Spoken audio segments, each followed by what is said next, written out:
ఇవాళ వచ్చి green chicken చేస్తున్నాను. దానికి కావాల్సిన ఇంగ్రీడియంట్స్ 3/4 కిలో చికెన్ తీసుకున్నామండి. 2 కట్టల పుదీనా, 1 కట్ట కొత్తిమీర, 2 సార్లు 3 సార్లు మంచిగా కడుక్కున్నానండి. ఒక 7-8 పచ్చిమిరపకాయలు. ఇది మిక్సీ చేసుకోవాలి, పెరిగేసుకొని పేస్ట్ చేసుకోవాలి. ఇది మెత్తగా ఇప్పుడు పేస్ట్ చేసుకుంటున్నాను. పుదీనా అంతా వేసుకొని, పుదీనా, కొత్తిమీర,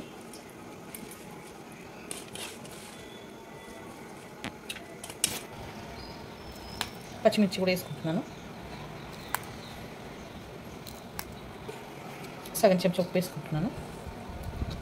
ఇది ఇప్పుడు పేస్ట్ పట్టుకోవాలి. 2 చెంచాల పెరుగు కూడా వేసుకుంటున్నానండి. ఇది ఓకేనండి. మ్యాగ్నేట్ చేసుకుంటున్నాను. సగం చెంచా పసుపు వేసుకుంటున్నాను.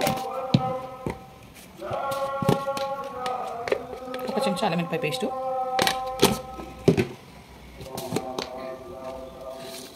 1 చెంచాన్నర ఉప్పు వేసుకుంటున్నాను. ఎందుకంటే ఆల్రెడీ దాంట్లో వేసాను కాబట్టి చెంచాన్నర వేసుకుంటున్నాను. సాల్ట్,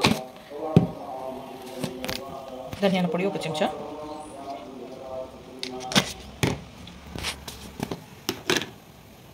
కారం వచ్చేసి 2 చెంచాలు వేస్తున్నాను.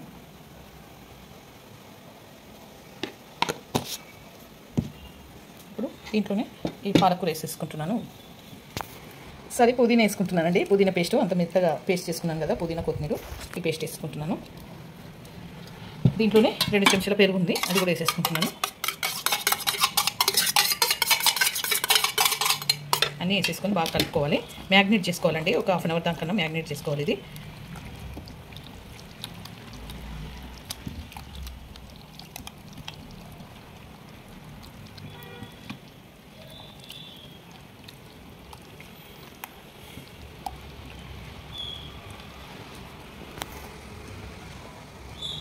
చూసుకోవాలి. ఓకే అండి. ఇప్పుడు తయారు చేసే విధానము: కడాయి పెట్టుకొని 3.5 స్పూన్ల ఆయిల్ పోసుకుంటున్నాను.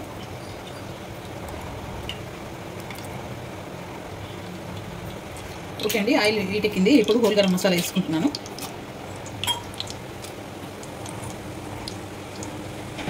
ఇప్పుడు ఆనియన్, పచ్చిమిర్చి వేసుకుంటున్నాను. ఆనియన్ ఒక 3 ఆనియన్ తీసుకున్నాను, మీడియం సైజు. ఒక 4 పచ్చిమిరపకాయలు తీసుకున్నాను. ఇవి బాగా కలుపుకోవాలి. ఇవి బ్రౌన్ కావాలండి ఆనియన్. ఓకే అండి. కరివేపాకు వేసుకోవాలి. బ్రౌన్ అయిన కాబట్టి కరివేపాకు వేసుకొని ఇప్పుడు చికెన్ వేసేసుకోవాలి. ఇంకా చికెన్ మ్యాగ్నేట్ చేసుకున్నాను చూడండి, ఇది మొత్తం వేసేసుకోవాలి.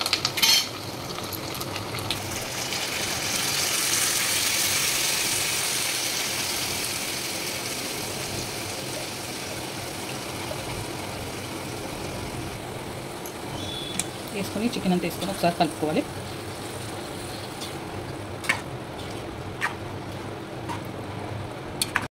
ఇది అయిపోయింది. ఇప్పుడు chicken masala, Everest chicken masala వేస్తున్నాను, ఒక ప్యాకెట్.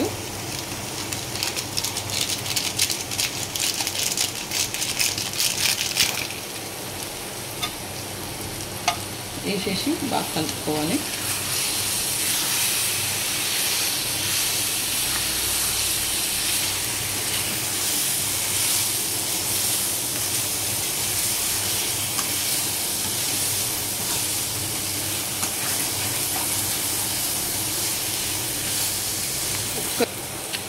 కొత్తిమీర వేసేస్తున్నానండి పైనంగా.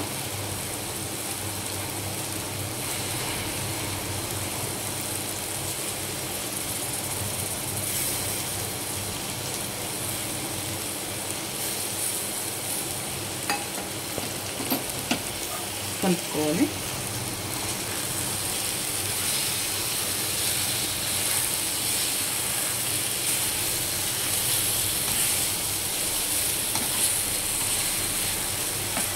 ఒక 2 నిమిషాలు ఉండండి నేను. ఓకే అండి. గ్రీన్ చికెన్ రెడీ అయిపోయింది. ఈ వీడియో కనుక నచ్చితే లైక్ చేయండి, షేర్ చేయండి, కామెంట్ చేయండి, సబ్స్క్రైబ్ చేయండి. చాలా బాగుంటుంది. మీరు కూడా ట్రై చేయండి.